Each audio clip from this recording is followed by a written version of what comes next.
Hey everyone, welcome to That Pedal Show. Dan here. Mick here, hello. Matt here.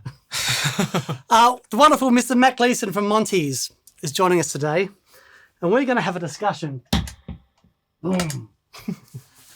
about this.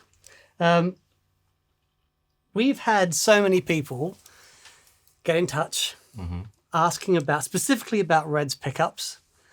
So Red is a custom shop from 2001, 63. I think they called it an NOS Tele at the time. Right. You know, this has been my main instrument since 2002. So it's done 1,000 plus gigs. Yeah, proper workhorse. Proper workhorse. And Mick often gets this guitar right in the ear hole. Because there is something about the attack of this guitar, the transients, and I love it. It's bright, but it's thick. It rocks like nothing else. And yeah, so we've been having a discussion about what it is that actually does that and whether or not we can recreate that electronically in a different set of pickups. Yeah. I want to hear you have Schwang. Have swang. Because I had the most amazing experience. A couple of weeks ago, we had the Jam guys in. Yep. And I was playing a 65. And we had a rig set up here and I was, sounded like me on a 65. Then Mick grabbed the same guitar. It sounded like Mick on a Strat with more mid-range. Okay. It just like was I was listening to it going, how is he making my guitar sound like that? So I guess one of the questions is how much of that is the player, how much of it is the guitar, the wood, the pickups? Yeah. It's sort of the eternal question. Yeah. Which, it's annoying because everything obviously makes a difference. Everything does, yeah. I mean, one of the biggest things will be how you physically hit the string and how you fret things, all of that kind of stuff. Okay. That's going to have a huge impact. And then, all on the bigger picture is how you have your amp set, how that's seeing all the the signal coming into it and how that's reacting, and the setup of the guitar. So, yes, there are a lot of things. There's tons of little variables, right? But that's where the magic is. So, sure. Can we get the sound and the feel of when you're playing, and then get that into something that we can then reproduce in another guitar. Okay. That's the trick. Right. So have a quick play and tell me anything that immediately jumps out that you think, oh, okay, that's interesting on a Tele. Yeah.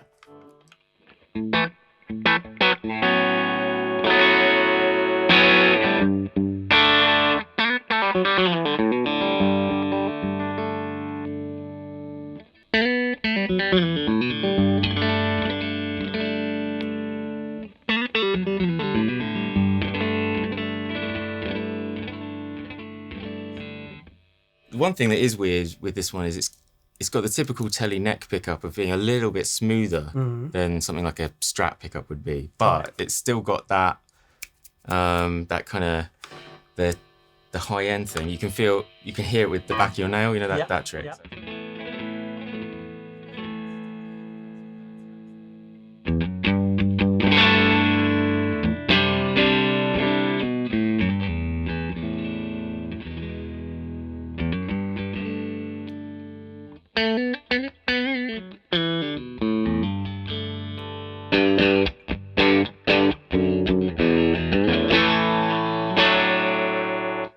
And the bridge pickup, it's got the Tele twang thing going with it, but it's thicker. Yeah. So it's going to be interesting seeing what the wire they're using, because typically that's where that would be. Right. It's got the sort of the 63 Stagger thing going on.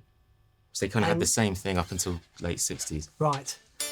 But the beveled magnets I find really interesting. I had a great conversation with a friend of ours, Ron Ellis, who's a great pickup maker, about the bevel thing and what that does. Because, I mean, I don't know, like you said, everything has a impact, but there's something I've not heard another Tele with that pickup, and it's so rare that I actually see bevel magnets on a Tele. Tele. Yeah, it's So not. I mean, what is that about? I mean, the bevel is there to make manufacturing easier.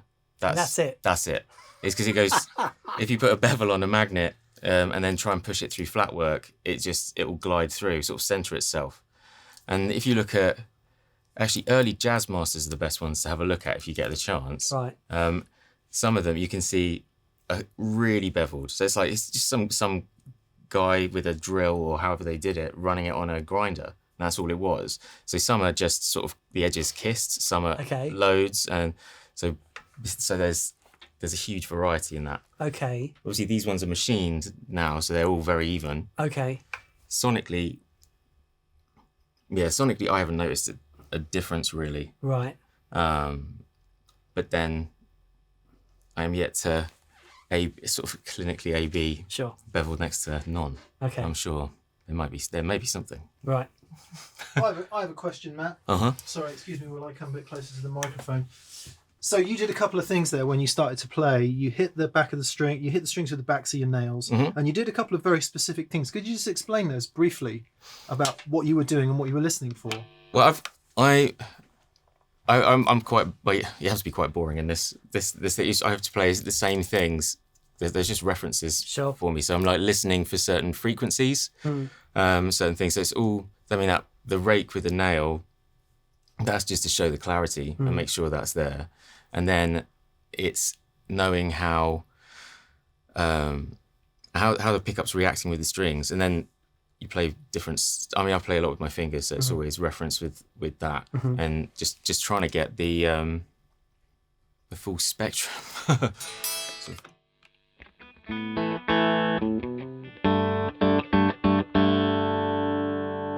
I always find that chord that can muddy up quite easily. So things like that. It's if you can hear that quite clearly, then that's a good thing. It's just things to note down. So when I go away, if I don't have the instrument with me, I've got sort of actual mental notes of kind of what's going on. Okay.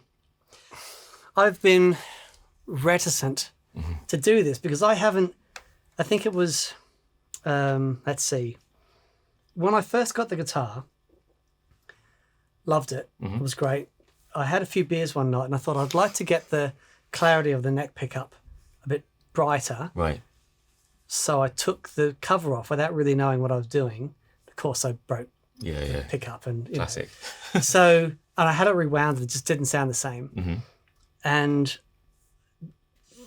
I bought a neck pickup from Don Mayer, like this would be 16 plus years ago, I think. Okay.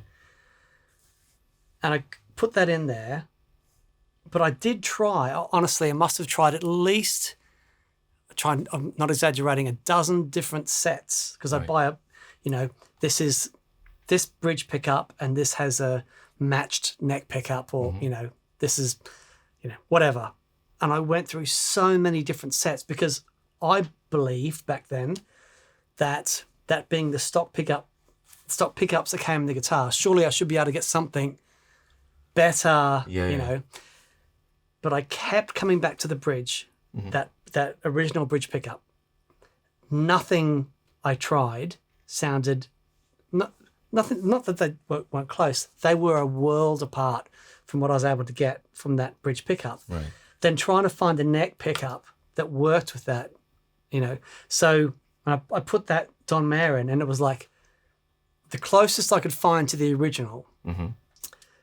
But it's still warm, as you say. So I've disconnected that pickup from the tone control. Right. But once I did that, I haven't touched it. I put some different saddle pieces on. So the original comes with the steel threaded screw saddle pieces. Right. I took those off. I put those titanium ones on there. I had a look at those this morning. They've got stamped what string it is underneath, and I thought they were KTS, but I don't know if KTS used to do that and stopped doing that. But Right. but my KTS on 65 doesn't have that. Right. Anyway, but once I put those titaniums on, they sounded the closest to the original steel Right. ones. But I didn't break strings with those, whereas I would break string every song Okay. with the threaded ones. But once I'd done that and I put those pickups in, that would be 16 years ago, and I literally haven't touched a screw on that since. Okay. So I've had, like, the guitar's been refretted 4 times, right, since then. But it's like, it was just set up perfect. I could do, everything on it. And I've been so... Every time I've seen people mess with that, so rarely does it sound better than when they started messing with it. You know what I mean? Yeah. What are you saying? So, but it's got to the point now, it's like, obviously, because I've known you a long time, you've done a bunch of work on my guitars, and I'm really confident with getting you to do this. But yeah, it hasn't, not a screw in the pickguard hasn't been touched in like 16 years. Yeah. No pressure. No, my heart's ticker. So let's hear, because you've brought one of your Teles along. Yeah. And I have played this guitar at your shop, and I saw it and I thought, oh, that looks really pretty. And then I played it. It's like, oh no, this is one of the best sounding Teles I've ever heard. So here's Red. So I think there's a little bit of, actually, there's nothing on. It's just the 2 amps.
So I know what I was hearing. I'm hearing What were you I'm hearing broadcaster from there. It's a little bit darker, but a bit more output, a bit rockier. Mm-hmm.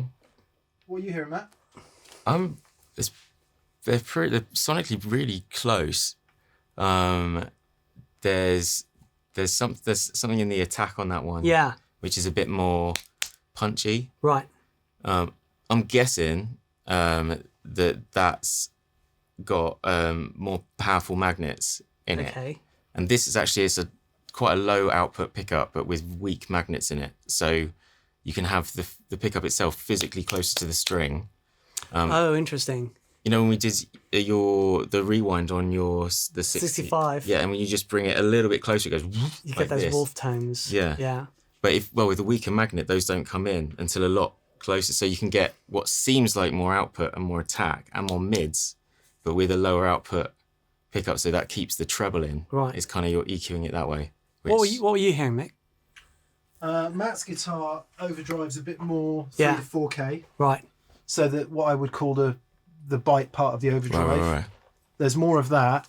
There's more wood in this guitar than in that guitar. Yeah. And by wood, what do I mean? I mean like a specific mid-range place. Yeah, that sounds more traditionally Tele to me. Right. And Red sounds more like a rock machine. Okay. Yeah. Not in a good or a bad way. Yeah, just but in a that's kind of absolutely. Red sounds cleaner. Yes. Yeah. Yeah. So, seeing as you were talking about pickup heights, then where is Dan's pickup currently? That's pretty low for a Tele bridge, I'd say. There we are.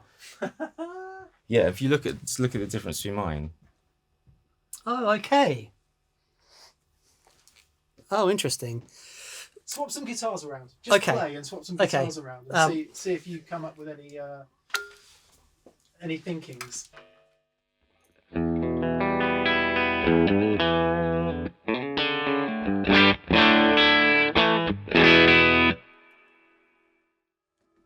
It's straight away, that's traditional, you know, and it's got that wood frequency in it. It doesn't have the same attack, but it's got that traditional Tele. Yeah.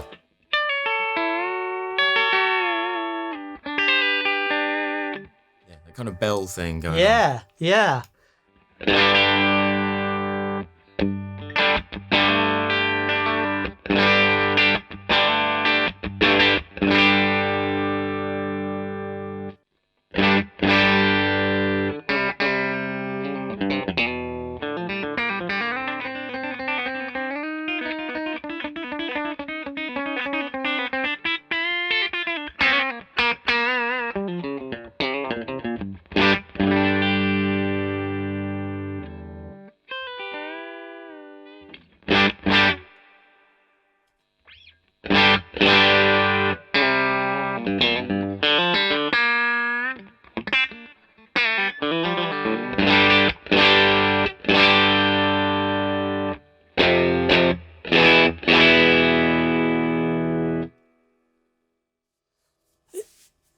It's Stood here, Red is just infinitely more strident. yeah, but it's like I know what you mean when you say the wood thing, because this sounds like there's less wood and just more note. I don't even know what that is. Let's not get into that. Okay, all right.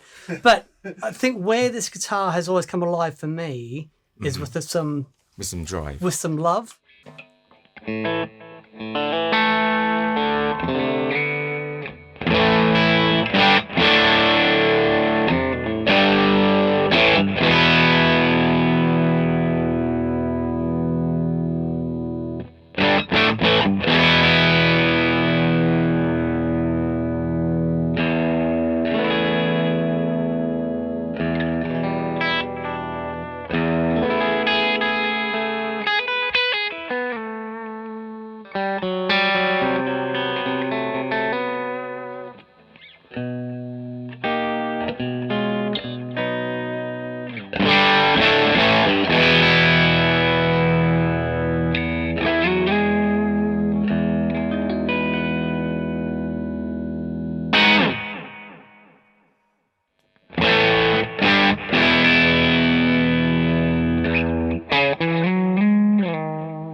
That's fascinating. So what were you hearing? Red just goes. It does. Yeah. The guitar that you were happiest playing tonally, apart from Red, was Matt's guitar. Yeah. Did we play the 65 in that? We did, didn't we? That was the first one Yeah. you played. Yes. That was this. Your guitar is the closest to Red. Yeah. Totally. But it's still got there's more of the fundamental note. Or, that's not it. There's something about Red which is a little bit more punchy and direct. Sure. My one's a little bit more fluffier of bottom. Let me just grab that sucker. Okay. So this is like no pedals straight through to the amps.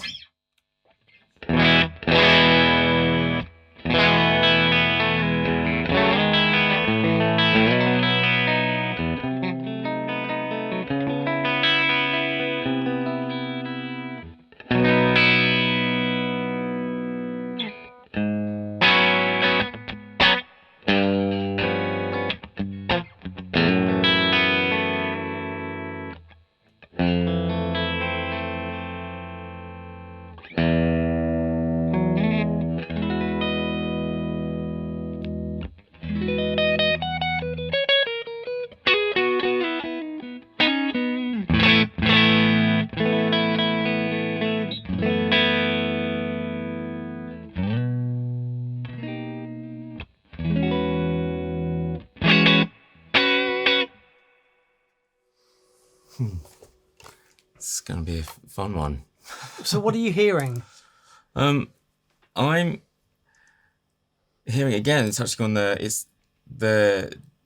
magnets. I think are kind of there is that strong magnet further away from the string thing, which is gives you less of the thickness of the bass, but just makes it more present. So you can kind of that's. My gut is saying that's where that sort of bottom end cut's coming from. Okay. And that you're not hitting the front end of the amp with so much signal as, say, with my one or any of the others. It's not breaking up it's breaking up differently. Okay. So there's more clarity there. That would be my first port of call. I reckon it's going to read. I don't know exactly what it's reading, but I reckon it will be around. We're in the sort of the mid sixes, I'm guessing. Okay. Direct from the pickup, maybe. Right. Is there anything else that you need to hear from Red to get started?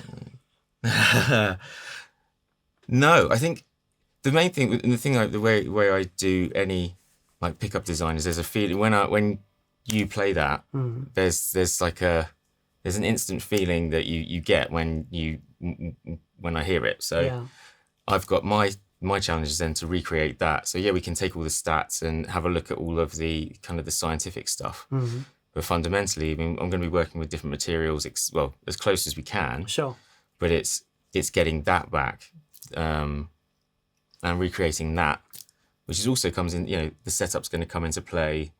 All of the the pickup heights, all of that, all the components, all of this will play a part. So okay. So we're going to get as nerdy as we can. We're going to take measurements from everywhere, yeah? Mm-hmm, mm-hmm. Fantastic. Mick, anything to add before we start dismantling? I don't believe so. As long as Matt, have you heard everything you need to hear, do you think, for the time being? For the time being, yeah. I think it's a good place to start. Okay. It begins. So, Matt, you're going to have to take us through and imagine that you're dealing with someone who's terrified of anything happening. Yeah, I can't see that in your face. Yeah, to their child, to someone that they care about deeply. Mm-hmm. Take us through the steps of, how we measure things when you take the pickups out and stuff, and when we put them back in, blah, blah, blah. What's the important stuff of getting all this right? The one thing is you've got to document everything to make sure you can put it back exactly where it is. So I've already taken pictures of up close with the Pickguard and everything, just so I can be uber geeky and get screws right and positioning of where everything is going to be, and then it's measure everything. So we're going to look at the setup, get all those noted down, so you can always take it back to where it was, pick up heights, pretty much everything. Okay. So I can 100% say to you that it is exactly where it was before. Okay. Yeah. Great. Okay, if you want to get going, I'll just shut my eyes for a minute. That's okay, it's okay. I mean, the setup on it is, I mean, the neck is completely standard. It's kind of... That's because you did it. No, Johnny did this one. I did it? Yeah, yeah. Oh, I thought Matt did that one. Matt did B65. Ah, right, okay. But, I mean, Johnny knows his stuff, so, I mean, you're not going to go wrong with that. And nuts all... though that's standard. But the key, usually...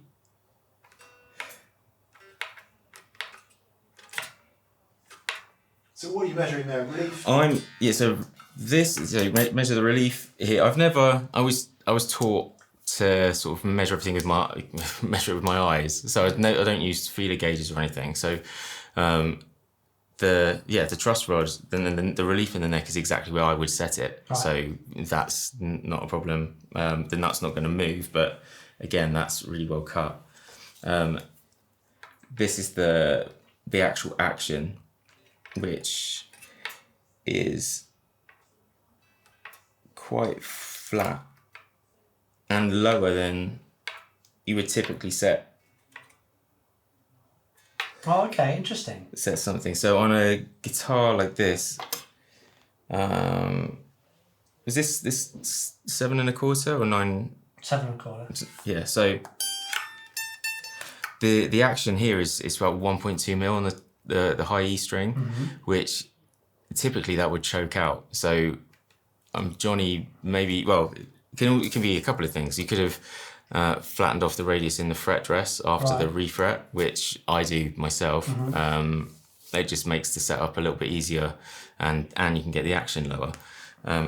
Or it's been done before, so the board itself is a little bit flatter, maybe compound, but I doubt that. Yeah, no, because it's what do they call it, the round lamb board, and you would see it. Exactly. The fingerboard be thinner. Yeah. So I dare say Johnny may have flattened it out a little bit. Yeah, so it's just, but what we typically, I'd go up about 0.5 mil from the high E to the low E. So if it was 1.5 at the high E, up to 2. So you get this gradual sort of raising, which then when you put your hands on the strings, you'll feel it. There's like a rake sort of down, which for me, well, maybe it's because it's the way I've been setting guitars up for like 22 years now. It feels really comfortable, more comfortable.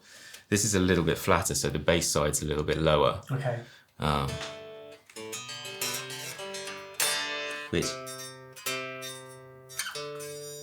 you can hear there's a slight zing on the note.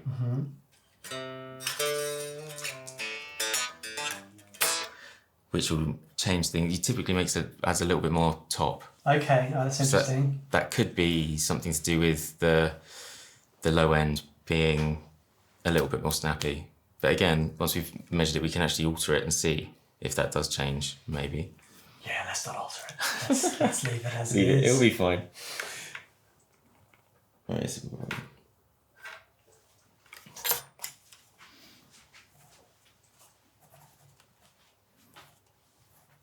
yeah, but that's, so you've got 1.2 to say 1.5. Right. And they're pretty steady, but it's a little bit of a rake. But everything's ringing out, which is because you're using heavier, like the 11 to 52s. They're not going to move as much. Yes. So you can get away with a little bit more, and it's still get this kind of like piano-like attack with the chords. Yeah. I love that. Yeah. Cool. So you got those, and then. This is what everyone wants to know. Pick up heights. Yeah. This is again, that's one thing that it can change. If you have, the pickup heights, there's no one size fits all. As you guys know, I mean, there's a ceiling of how close you can get them to the strings, and that's a definite no-no. But then anything below that is, it's open season. Yeah, exactly. So it's tweaking it in. So you are. So you get slightly higher on close to the strings on the treble side, which is kind of normal. So it's like 2.5 mil with the string open on the treble and bang on 3 on the bass. Is that typical, Matt? Is that high? Is that low? What you normally see? It's kind of, yeah, that is kind of typical. There's It's within a typical range. Yeah, definitely. This is so typical. Yeah. Everything is, completely typical. It's leaning back a little bit, which, again, that's typical on a Tele, because the screw holes in the body, which this one will have, might not line up with the pickguard sometimes, and it gets pushed. You can see on the pickguard that one of the neck pickups I had in there that I really liked, I couldn't get straight. I've actually filed a mill away from the neck, which is so dumb. One of the most stupid things I've ever done, and I regret it. Every time I look at it, I just think, oh, Dan, you idiot. And then I didn't end up keeping the pickup anyway, so it's just so silly. Nah, the bridge pickup. God, these magnets are really strong. From the top of the pole piece, that's 2 mil. On the E low, just above 2.5, so 2.5, 2.6. To the bottom of the string or the top of the string? Bottom. Right. They always measure from the bottom. And how does that compare with vintage type Teles that you see? I mean, the pickups can end up all over, but typically the bridge ones would be closer than that. Yeah. I would expect. That's interesting. But also because this one's got the beveled magnets,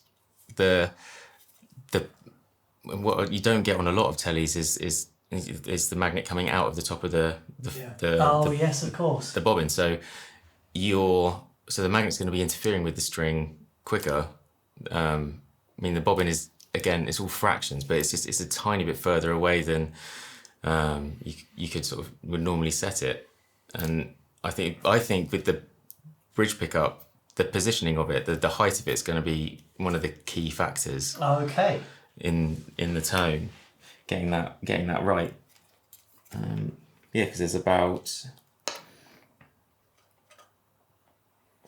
What about the distance of the coil of wire? Does that make any difference with stuff like inductance and? Yeah. Loads of difference. That's the whole thing with the. As I was saying earlier, the stronger magnet, but further away, is gonna have a different sound. So, like with my Tele, the sparkly one has got a weak magnet, and the coil is closer. Is you're gonna get. I find typically you get like this sort of bloom in the mids. You'll hear it just kind of widen out, but then that could be good for some things, not for others. But yeah, take measurements of everything, good, bad, and ugly, because then you can paint the picture better. Right. Where are we at? What's next? So we've taken all those measurements. I'm just going to take some readings from the pickups outside of the guitar, and then we'll start opening things up and go from there. Okay. Cool. So the neck pickup from outside. It's reading, what's that, 6.02. But again, that'll fluctuate with heat, loads of stuff. But it's a guide.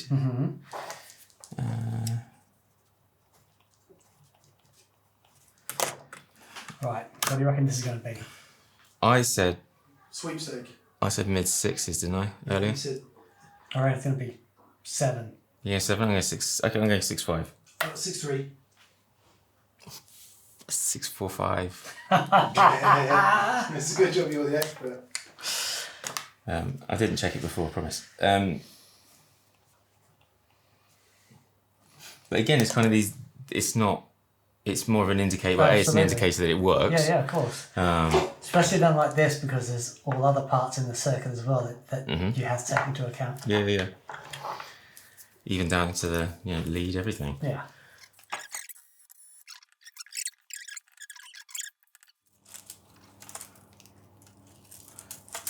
Cool. So that's all there.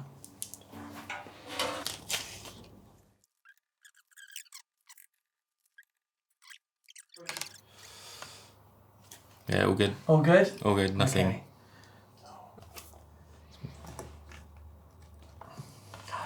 Look at that. Fascinated. Well, somebody's put that cap in. That is a whopper. Yeah, Was that you? of course. Oh, right. I thought you said you hadn't done anything. Well, but would have been Yeah. like how many years ago? There you go. There's a date on there as well. Is that... or is that something else? Is that upside down? 9... No. 9/10/01, is it? 01 is right, because we think it's a 2001. Mm. Yeah, is that 9? Anyway. Marks out of 10 for the wiring, Matt? We can talk about that later. That's the neck. That's 6.14, so it's an extra, it's like 10th at the switch. So it measures differently at the switch than it does at the output? Yeah, it's sort of more, you're getting closer to the pickup. There's less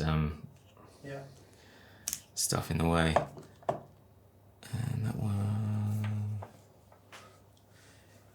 Oh, wait. Less capacitance. Capacitance. Parathetic capacitance. And it's 656 the bridge. Yes, it's like an extra 10th on both. Ready? Yeah. And it's moved.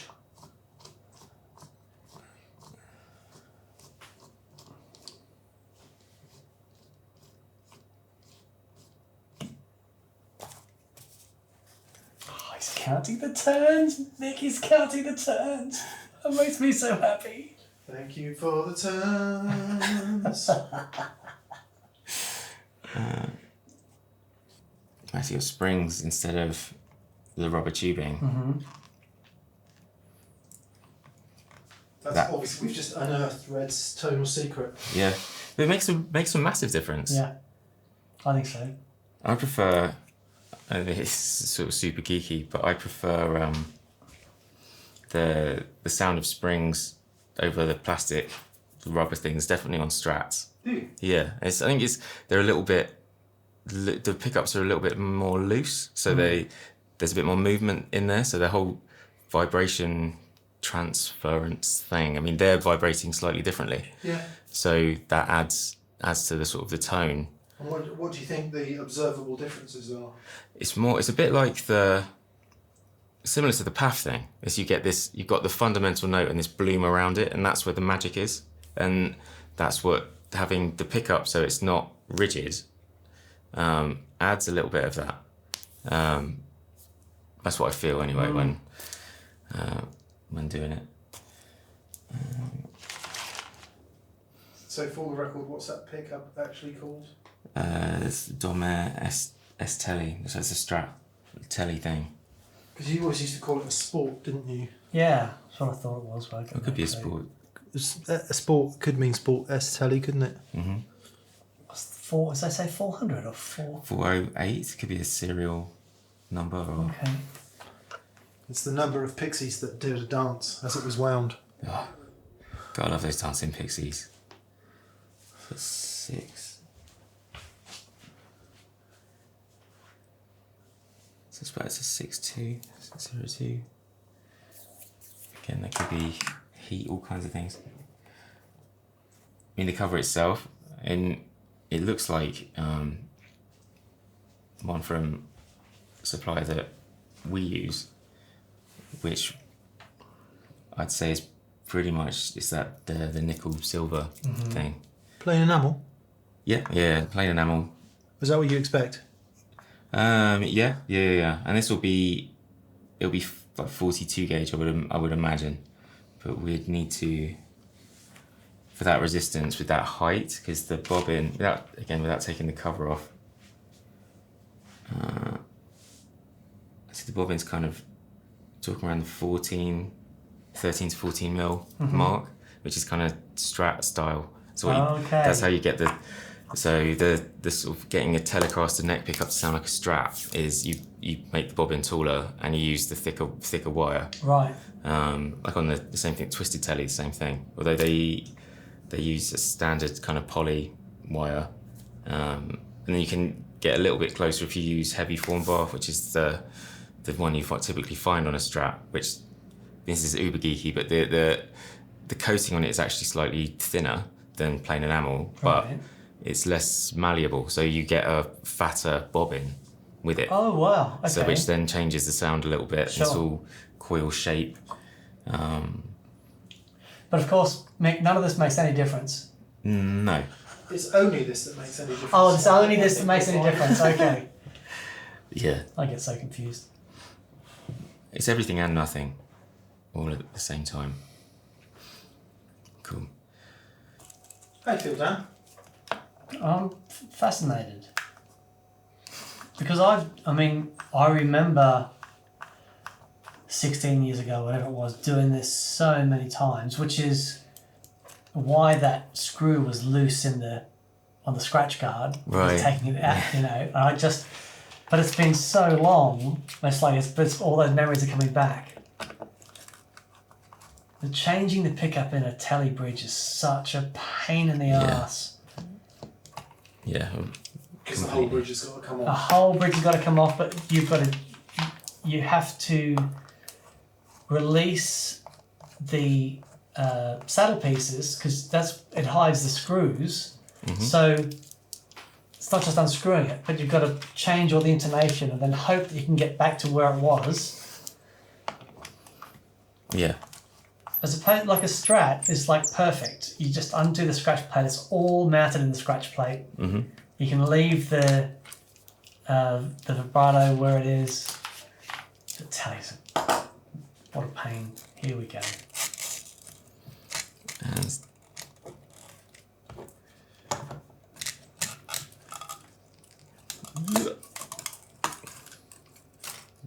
that's aged up nice.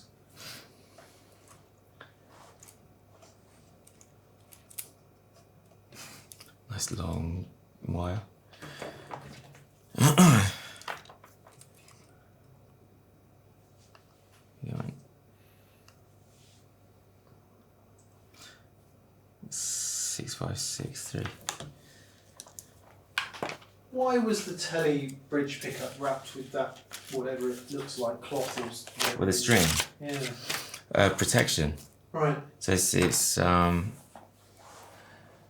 that's what I'm kind of guessing, really. Because the coil is exposed to the edge of the bridge plate, maybe. Exactly, yeah. Okay. It's because it came directly over from the lap steels, which they were done. They were done that way. I guess it's, similar. It's just keeping the coil protected. That wire, the enamel wire is actually. I mean, it's so fragile. I mean, as you know, when you change your stuff out, screwdriver gone. So anything you can do to protect it, and cover, ideally. Right. Okay, gonna.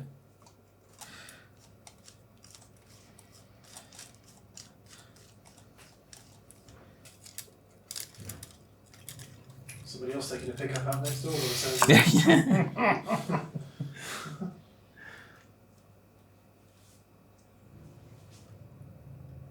Yeah, that's plain enamel too. So the same wire on both coils. I wanted to guess. Sorry. I was going to say that it was. That was my guess. It was my guess, I promise. Yeah, and that's typical for that era. Yeah. Sorry, mouth brain disconnected.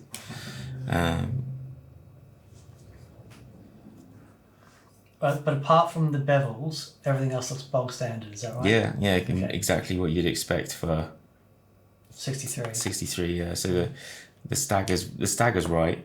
The base plate, this part was right color. Soon after that, it turned to grey. Oh wow! Okay. Base plate's the right colouring and thickness, all that kind of stuff. Do you see between a custom shop and a real 63? What do you see that the main differences are? Will you do this exploratory surgery?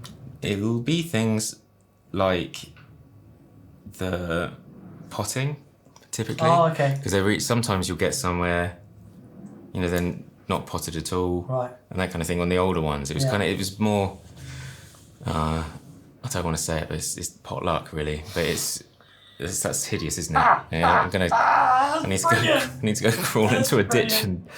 But, that's one of the biggest things. things. They weren't consistent? No. Right, No. So you get some, when you've been to the workshop, you've seen that kind of little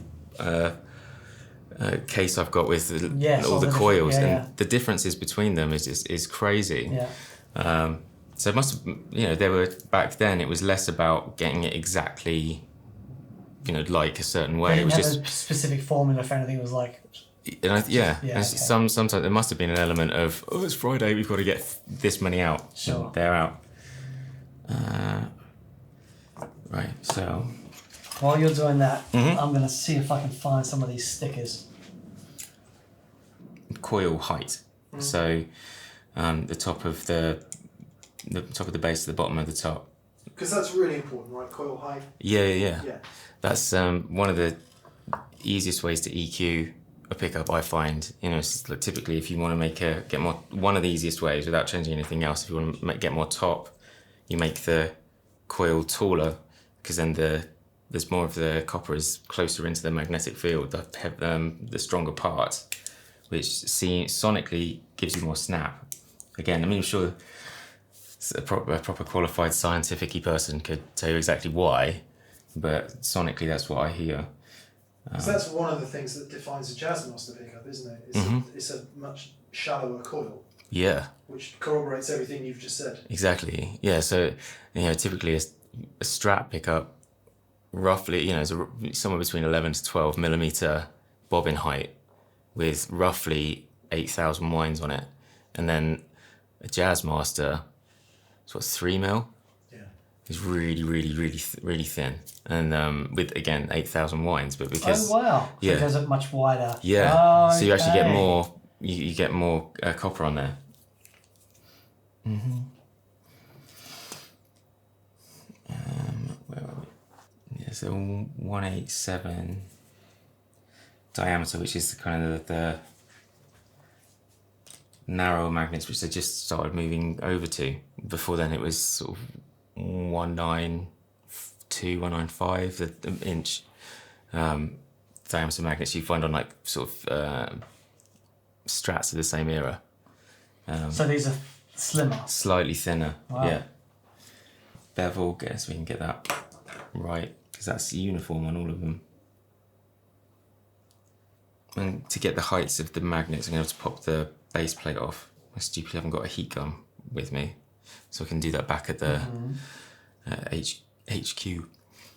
Got that. So the only other thing I need to do with this is get a Gauss reading. I'm guessing they're 5s, because the way my ruler was attracted to them, it was just, I thought it was really sexy. So you guess they're alnico 5 magnets? Yeah, guessing. Like uniformly all along? I'm guessing that. Did they ever change them? Did they ever have a mixture? Yeah, they did. But then again, it's something that's not really consistent. Right. But then also you've got, have the magnets, did they weaken? Which they do over time anyway. So it's kind of, when this pickup was built, for example, if it was a 63 one back then, did it sound terrible? And now because the magnets are kind of weaker, is that what makes it sound the way it does? Okay. And you've got the whole sort of degaussing thing where you can make the magnets weaker, but then doing that reliably is tricky. Yeah, sure. So it's like in the whole, with PAF things, for example, it's a weak magnet's better, I find, in the bridge. Sure. So, but then reliably to get something like a 5 or a 4 and weaken that magnet, you can't do that very easily consistently. So it's better to get, say, a 2 or a 3 fully charged, and then have that in there, and then you'll get that tone. Got it. Because it's not about the magnet per se, it's about the strength of the magnet. Yeah. Yeah. Right. And the Gauss reading will tell you which alnico grade it is. Yeah. And then, but within like alnico 5, there's other grades of that. So it's a bit of a mystery. But what I found is the best way to deal with it is if you I've got one supplier that I go to and I know how their stuff sounds and reacts. Okay. So then you can balance that out with the rest of EQing it in other ways. As opposed to the grouse reading, which will tell you whether or not it's from Melbourne. I see. Nice. It's a very, very specific, localised Australian joke there. So what are you measuring there? This is my sort of, I call it a travel Gauss meter, but this is the one. It's actually the one I built myself in 2010. Yeah. Like a homemade me, so I could take a reading from this. It'll punch out some figures here, and then I've got just an equation I need to run it through, and then it'll tell me what the Gauss reading is, rather than bringing out big bits of equipment. I find it easier this way. I also kind of like it because it's a little bit rinky-dink, and I'm that way. So you take it. For our American viewers, what does rinky dink mean? It's a little bit. Howdy doody. Exactly. Is it a little bit wee, a little bit what? A little bit. One of those noisy things. Come see, come on. Well, I can't even. What is that? Right. 31, 7, 81, 31, 7. That does look like it's a 5. Yeah, which is what I kind of thought before, because this you've got that attack from the top, and then because the pickup is further away, so the bobbin, you're not getting the body from the from the bobbin. Yeah, I reckon. We're thinking that would be a 5 too. Okay. But I'll test it properly. I think this alnico 5. No surprises. Yeah, no crazy surprises. It's all good. And I'll take some more detailed stuff when I get it back on the bench at the workshop. We'll take some rough measurements of the pots and everything, so we've got a ballpark to go on, and then we can sort of nail it down a bit further on down the line. So that's the tones 2, 3, 2. Cool. I'll take that one out when I get back to the workshop. A little bit of a long moment there, but we can take all the you can get really geeky. You can take all the capacitance of the wire, the cables individually. Look at that and see if that's a thing. Got the basic measurements out. We can get some more detailed stuff when it's back at the workshop. So put it all back together, ready for transportation. Lovely. But yeah, nothing out of the ordinary. No. Not like, I can see now why red sounds so. Grrr. Yeah, I mean, the whole magnet thing with the bridge pickup is like 100%. I think it's one of the key elements. Sure. Okay. But that's why having all of the measurements, including like your setup, everything is going to be key to getting it as close to this as possible.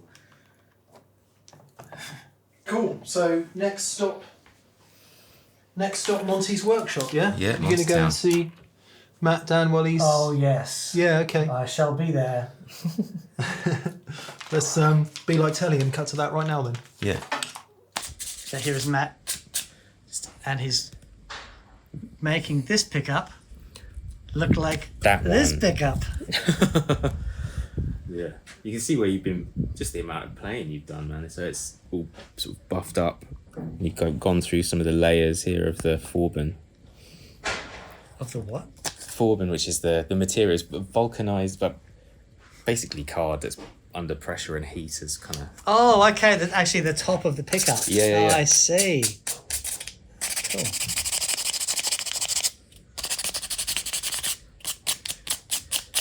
Get it good.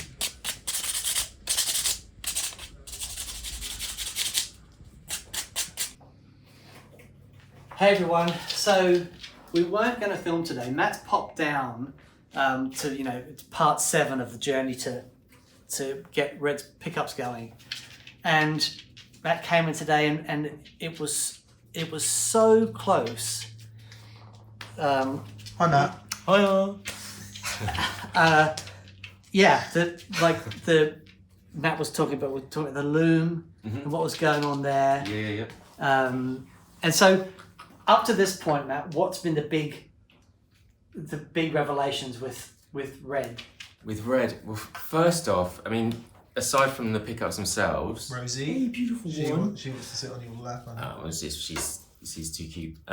The volume control in Red it's like 360k or something around there, so it's well high. So you've got a lot more top there. Obviously, you've got the way you've wired it, so you've got the tone controls not on the neck pickup. Yeah. That opens it up a little bit more. Yeah. Right. All of those things. I mean, and also weirdly, like the wire you've used, because you've got a solid core, big, thick, solid core wire, which is detaching the tone, so that plays a little bit of a part. Yeah. The bridge pickup on Red, the magnets are reading kind of like half again what you'd expect for alnico 5. They're really, really strong. Wow. So that, along with the fact that it's actually set up a little bit lower, and the coil's a little bit more squat and sort of wide, gives you the tone that because on Red you've got that kind of high, kind of the sort of the crystal bit, that kind of like that's what gives doing that. Okay. Really, if you raise that pickup up, you get almost like broadcaster like aggression, but with all that sort of typical Tele twang top as with it as well, which is killer. So what we found, like after all this, and Matt had put those pickups in his silver sparkly guitar, and we got them in here today and was A-Bing them, and it was so close. And then I'm like, there's a bit more bottom end, a bit more woolliness. And then Matt says, hang on, let me check something. And he measured the relief in Red, and he matched the relief in the neck, in Red's neck, to the relief in the silver sparkle guitar, handled them over, and it was bang on. So a straight physical setup characteristic. Yeah. Nuts. It's incredible. What a revelation. Yeah, it's going to make it it's really important to get all of it, because you've got to get the strings to be able to vibrate the way they do on that. Yes. So yeah. Yeah. Because it is about string vibration. It really is. So you've plugged into the Princeton and you think you're there. Yeah. But we need to hear it loud. We need to hear it loud. Okay, let's go and do that then. All right. All right. Okay. Neck pickup.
Okay.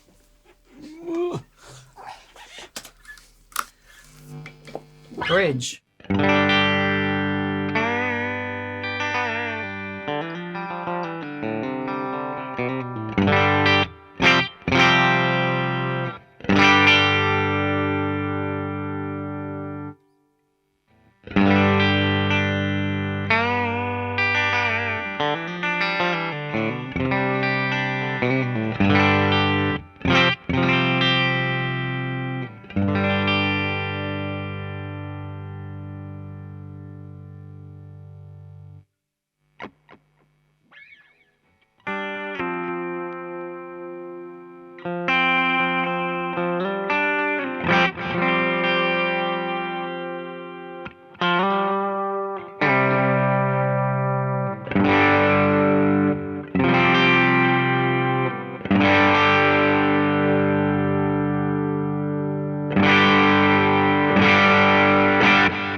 Yeah, I mean, I think there's obviously differences there.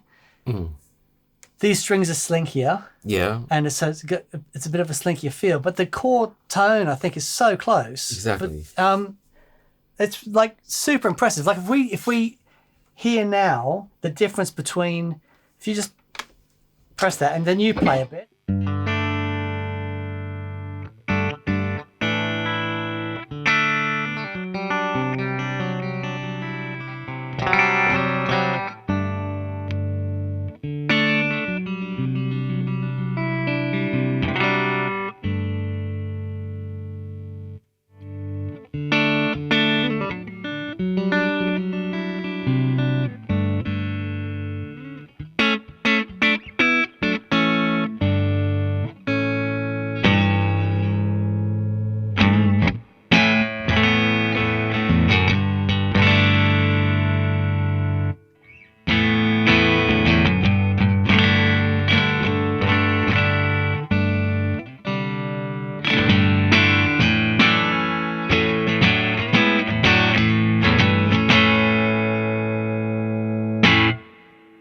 Really good, man. It's really, really good. Close. Yeah. Close. Yeah, Dan, come and stand back here. Okay.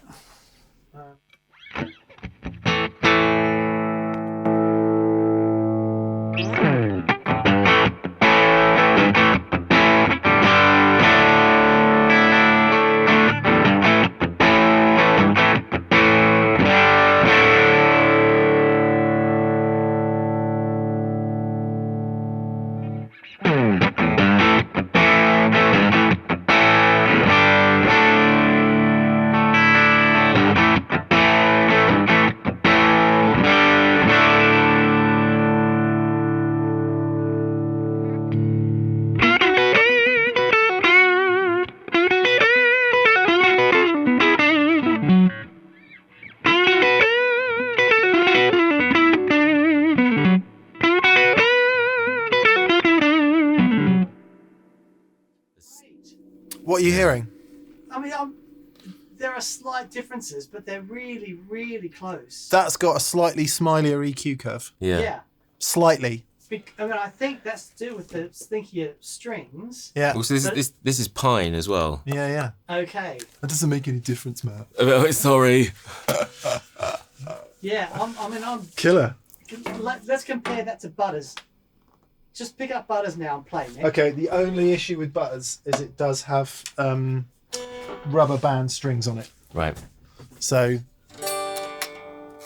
let's see. Thanks, mate. No worries. Sorry. Guitar horse. I'm on it, don't worry.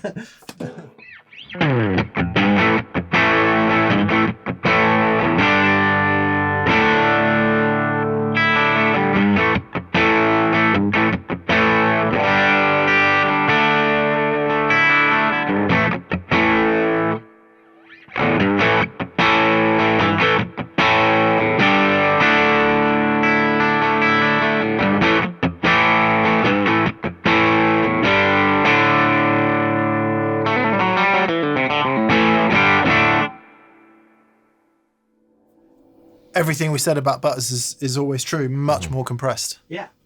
From where I'm sat. Yeah, Are you getting that? absolutely. Yeah.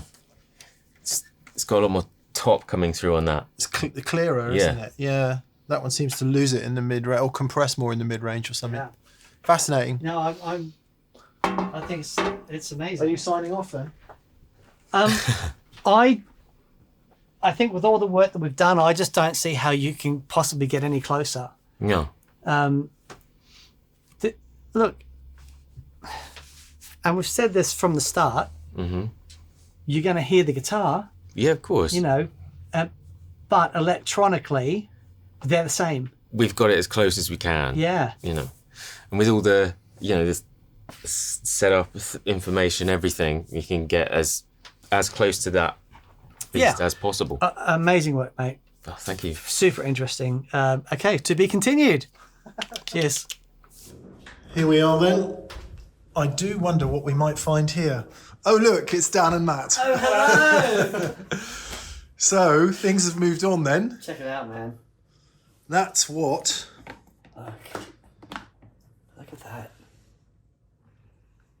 Nice. They're so beautiful. I'll do some close-ups in a minute, but There we go. there we are. Magic neck. So we did say it was for the SG, right?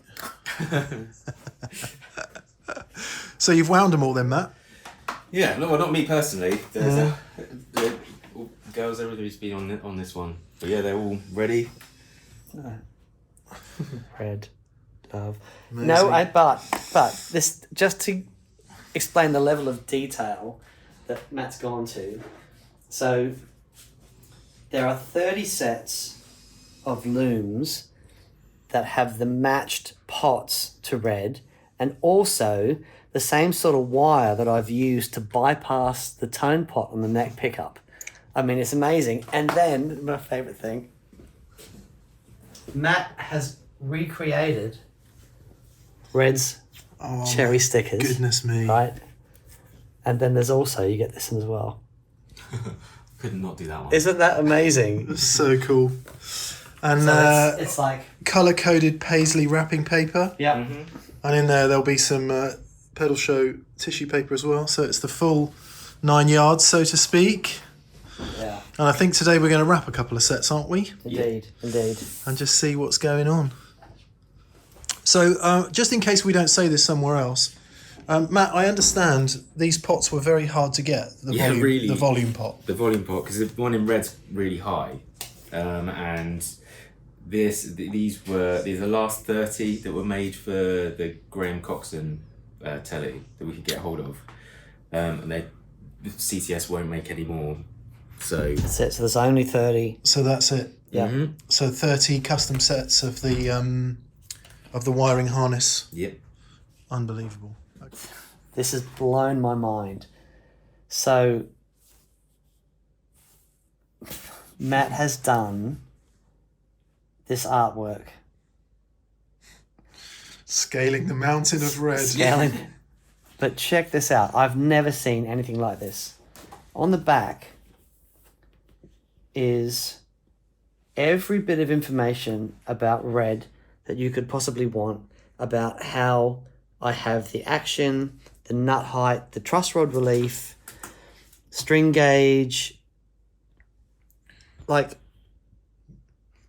We have just changed strings, but that's okay. that's okay. That is so cool. And apparently, Matt, you were saying on the front, you've taken some inspiration from Dan's life. Yeah. It's like the Tin Spirit mine down there. That's amazing. And that's the conservatory that he studied at. Yeah. Oh, mate, that is too This is cool. incredible. Cool, isn't it? I'm going to frame this one.